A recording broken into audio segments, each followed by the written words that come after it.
টক দই আর বেগুনের এই রেসিপিটা মাছ মাংসকেও হার মানিয়ে দিবে। গরম ভাতের সাথে বেগুনের এই রেসিপিটা অসাধারণ লাগে খেতে। বেগুনের এই রেসিপিটা একবার যে খেয়েছে এর স্বাদ কিন্তু সে ভুলতে পারবে না। হ্যালো এভরিওয়ান, সবাইকে ওয়েলকাম করছি আমার পেজে। আশা করছি যে যেখান থেকে আমার ভিডিওটি দেখছেন সবাই ভালো আছেন। আমিও আপনাদের দোয়ায় আলহামদুলিল্লাহ ভালো আছি। আশা করছি ভিডিওটিতে একটা লাইক দিয়ে পুরো ভিডিওটি দেখবেন।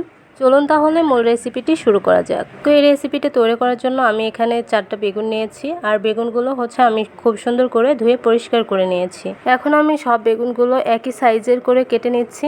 তো আপনারা কিন্তু আপনাদের পছন্দ অনুযায়ী বেগুনটা কেটে নিতে পারবেন। আমি এখানে একটু বেগুনটা মোটা সাইজের করে কেটে নিয়েছি। আপনারা চাইলে এটা চাকচাক করেও কিন্তু কেটে নিতে পারবেন। দেখতে পাচ্ছেন বেগুনগুলো সব কাটা হয়ে গিয়েছে। আমি একটা বড় পাত্রে এটা তুলে নিচ্ছি।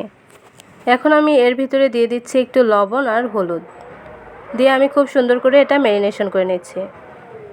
তো এভাবে কিন্তু খুব সুন্দর করে এটা ম্যারিনেশন করে নিতে হবে। তো দেখতে পাচ্ছেন এটা কিন্তু আমার মাখানো হয়ে গিয়েছে। এখন আমি এটা ভেজে নিচ্ছি। তো চুলায় একটা প্যান বসিয়ে আমি এখানে তেল আগে থেকে দিয়ে একটু গরম করে রেখেছি। এখন আমি বেগুনগুলো সব এখানে দিয়ে দিয়েছি। এখন আমি বেগুনগুলো উল্টে পাল্টে দুই পাশে কিন্তু খুব সুন্দর করে ভেজে নেব।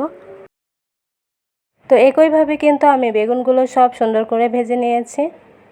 বেগুনগুলো কিন্তু একদমই ভাজা হয়ে গিয়েছে। এখন আমি একই তেলে দিয়ে দিচ্ছি পেঁয়াজ কুচি। পেঁয়াজ কুচিটা দিয়ে আমি একটু ভেজে নিচ্ছি।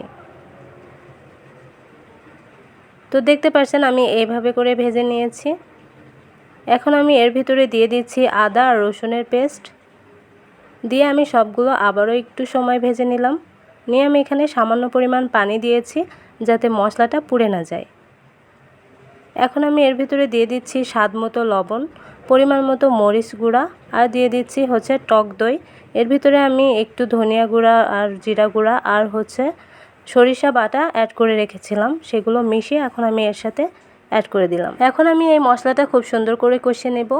কষানোর ফলে এর যে কাঁচা গন্ধটা রয়েছে সেটা কিন্তু চলে যাবে। যখন মশলা থেকে তেলটা উপরে উঠে আসবে তখন বুঝতে হবে মশলাটা কষানো হয়ে গিয়েছে। তো দেখতে পাচ্ছেন তেলটা কিন্তু উপরে উঠে এসেছে, তার মানে মশলাটা কিন্তু কষানো একদমই হয়ে গিয়েছে। এখন আমি এর ভিতরে ঝোলের জন্য পানি অ্যাড করে দিচ্ছি। এখানে আমি 1 গ্লাস পরিমাণ পানি দিয়েছি। একটু ভালো করে আমি এটা নেড়ে নিচ্ছি। তো এই ঝোলের পানিটা যখন ফুটে উঠবে তখন কিন্তু আমি বেগুনটা অ্যাড করে দেব। দেখতে পাচ্ছেন ঝোলটা কিন্তু ফুটে উঠেছে। এখন আমি ভাজা বেগুনগুলো এখানে অ্যাড করে দিলাম, দিয়ে আমি আবারও একটু নেড়ে নিচ্ছি। এখন আমি একটা ঢাকনা দিয়ে ঢেকে রেখে দেব 5 মিনিটের জন্য।